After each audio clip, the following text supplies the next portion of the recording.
இன்றைக்கி கத்தாழை யூஸ் பண்ணி ஒரு ஹேர் ஆயில் ரெடி பண்ண போகிறோம். கத்தாழையில் பார்த்திங்கன்னா 2 பக்கத்துலேயும் பார்த்திங்கன்னா இந்த மாதிரி முள் மாதிரி இருக்குங்க. அது ரொம்ப ஷார்ப்பாக இருக்கும். அது மட்டும் நல்லா கட் பண்ணி எடுத்துக்கோங்க. ஸோ 2 சைடும் நம்ம இப்போ வந்து கட் பண்ணி எடுத்தாச்சு. இப்போ பார்த்திங்கன்னா இதை வந்து நம்ம வந்து 2ஆக கட் பண்ணி இந்த மாதிரி சின்ன சின்ன பீஸஸாக, அதாவது க்யூப்ஸாக கட் பண்ணி எடுத்துக்கலாம். இந்த மாதிரி குட்டி குட்டியாக சின்ன சின்ன பீஸஸாக அதாவது கட் பண்ணி எடுத்துக்கோங்க. ஸோ அப்போ தான் உங்களுக்கு வந்து மிக்சியில் வந்து அரைக்கும் போது வந்து நல்லா அரைஞ்சி வரும்.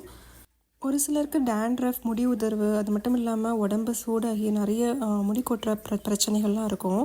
ஸோ அந்த மாதிரி பிரச்சனைகளுக்கெல்லாம் பார்த்திங்கன்னா இந்த மாதிரி ஹெல்த்தியாக, அதாவது நேச்சுரலாக ஒரு ஹேர் ஆயில் ரெடி பண்ணணுன்னா நீங்கள் ஆலோவேரா யூஸ் பண்ணி ட்ரை பண்ணி பாருங்கள்.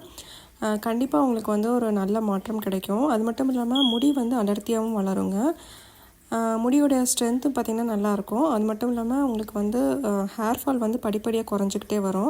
இப்போ நம்ம ஏற்கனவே கட் பண்ணி வச்சுருக்கிற அந்த அலோவேராவை வந்து இந்த மாதிரி வந்து மிக்ஸி ஜாரில் சேர்த்துட்டு நல்லா பிளெண்ட் பண்ணி அரைச்சி எடுத்துக்கோங்க. முக்கியமாக சொல்லப்போனால் சம்மருக்கு வந்து நம்ம பாடி வந்து ரொம்பவே ஹீட் ஆகும். ஸோ அந்த ஹீட்னாலே பார்த்திங்கன்னா நிறைய பேருக்கு வந்து முடி உதிர்வு பிரச்சனைகள் இருக்கும்.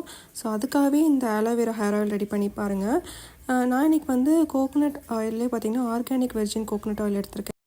கிட்டத்தட்ட ஒரு 1/2 லிட்டர் அளவுக்கு நான் அந்த மாதிரி தேங்காய் எண்ணெய் எடுத்துருக்கேங்க. இப்போ வந்து ஒரு மிதமான சூட்டில் வந்து இந்த எண்ணெயை வந்து கொஞ்சம் காய்ச்சி எடுத்துக்கலாம். ஒரு சிலருக்குலாம் அந்த முடி பார்த்திங்கன்னா இந்த மாதிரி ட்ரைனஸ் இருக்கும் அப்படின்னு சொல்லுவாங்க. அந்த ட்ரைனஸ் பிரச்சனையை கூட இது வந்து எடுத்துருங்க. ஸோ அந்த மாதிரி நல்லா மாய்ஸ்சர் கண்டென்ட் கொடுக்கும். ஸோ இப்போ வந்து இந்த மிதமான சூட்டில் வந்து நம்ம ரெடி பண்ணதுக்கப்புறமா இந்த மாதிரி நம்ம ஏற்கனவே அரைச்சி வச்சுருக்கிற அந்த ஆலோவேராவை இது கூட சேர்த்துக்கலாம். சேர்த்துட்டு இது வந்து கிட்டத்தட்ட ஒரு 20லேருந்து ஒரு 30 நிமிஷம் வரைக்கும் இந்த மாதிரி காய்ச்சி எடுத்துக்கணும். அப்போ தான் வந்து இந்த மாதிரி ஒரு கலர் கன்சிஸ்டன்சி வரும். மாதிரி டார்க் க்ரீன்லேருந்து ஒரு பிளாக் கலரில் இருக்கும். அந்த மாதிரி இருக்கிற டைமில் தான் நம்ம வந்து கரெக்டான பதத்துக்கு நம்ம வந்து காய்ச்சி எடுத்துருக்கோன்னு அர்த்தம். இப்போ நல்லா காஞ்சிருச்சு. ஸோ இந்த ஸ்டேஜில் பார்த்திங்கன்னா நல்லா சூடு ஆற விட்டுட்டு இந்த மாதிரி வடிகட்டி எடுத்துக்கோங்க.